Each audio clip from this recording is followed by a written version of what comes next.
ये आकाशवाणी गोरखपुर है। अब आप सुषमा श्रीवास्तव से क्षेत्रीय समाचार सुनिए।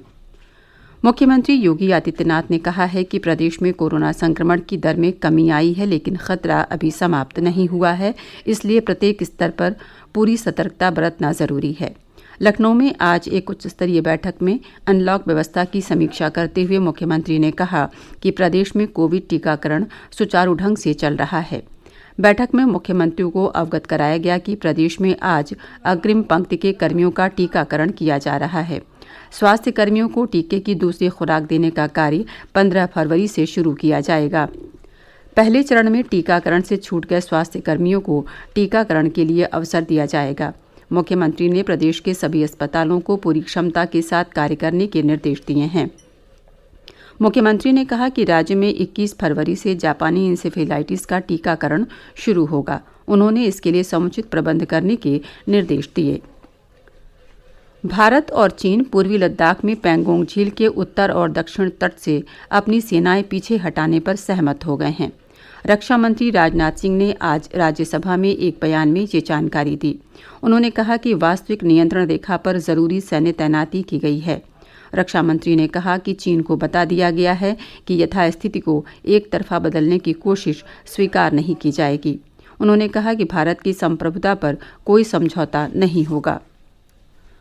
मानववाद तथा अंत्योदय के प्रणेता और विचारक पंडित दीनदयाल उपाध्याय की आज पुण्यतिथि है।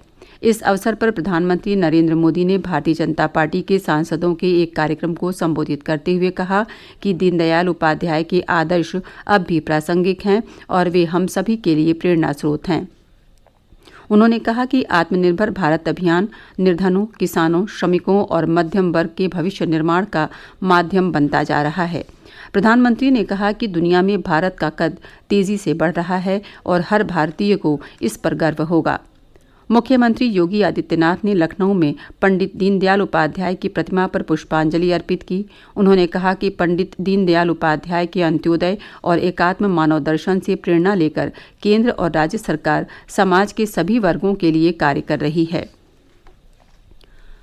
प्रदेश में आज अग्रिम पंक्ति के कर्मियों का कोविड टीकाकरण किया जा रहा है। स्वास्थ्य कर्मियों का टीकाकरण पूरा कर लिए जाने के बाद अग्रिम मोर्चे के कर्मियों को टीके लगाए जा रहे हैं।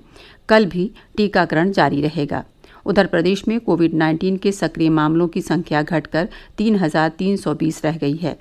पिछले 24 घंटों में 179 लोगों में संक्रमण की पुष्टि हुई।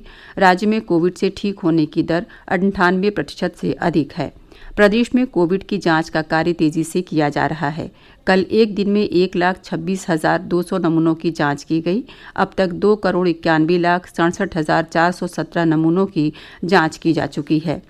प्रदेश में लक्षित समूहों की कोविड जांच का कार्य तेज गति से चल रहा है। उत्तराखंड में रविवार की सुबह हिमस्खलन की घटना के बाद एक विद्युत परियोजना में फंसे 25 से 30 लोगों को सुरंग से बाहर निकालने के लिए गहराई और समतल दोनों प्रकार से खोजबीन अभियान चलाया जा रहा है। राहत और बचाव कार्यों में लगे नौसेना कर्मियों ने अलकनंदा नदी में भी खोजबीन का काम किया। हमारे संवाददाता ने बताया है कि अब तक 34 शवों को बाहर निकाला जा चुका है। लगभग 170 लोग अब भी लापता हैं। राहत और बचाव दल आज भी दिन भर सुरंग से मलबे को हटाने में जुटा रहा, लेकिन बड़े बड़े पत्थरों और अत्यधिक रुकावटों के कारण अधिक सफलता नहीं मिल सकी।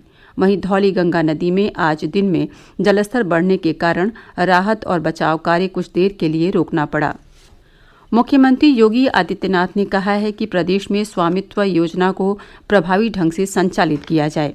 लखनऊ में आज एक उच्च स्तरीय बैठक में विभिन्न विभागों की समीक्षा करते हुए श्री योगी ने कहा कि ग्रामीण क्षेत्रों में लोगों को उनकी संपत्ति के प्रपत्र उपलब्ध कराने में स्वामित्व योजना अत्यंत उपयोगी है। उन्होंने योजना की प्रगति की नियमित समीक्षा करने के निर्देश दिए। माघ मास के दूसरे स्नान पर्व मौनी अमावस्या पर आज श्रद्धालु प्रदेश की विभिन्न नदियों में स्नान दान और पूजा अर्चना कर रहे हैं। प्रयागराज में ब्राह्म मुहूर्त से ही भक्त संगम में स्नान के लिए पहुंचना शुरू हो गए थे। वहां प्रशासन ने श्रद्धालुओं पर हेलीकॉप्टर से पुष्प वर्षा की। वाराणसी के गंगा तट पर भी श्रद्धालुओं की भारी भीड़ जुटी। अयोध्या में भी सरयू में स्नान के लिए आज दिन भर श्रद्धालुओं का तांता लगा रहा। गोरखपुर के राप्ती नदी में भी श्रद्धालुओं ने स्नान दान और पूजा अर्चना की। इसके साथ ही क्षेत्रीय समाचारों का ये बुलेटिन समाप्त हुआ। नमस्कार।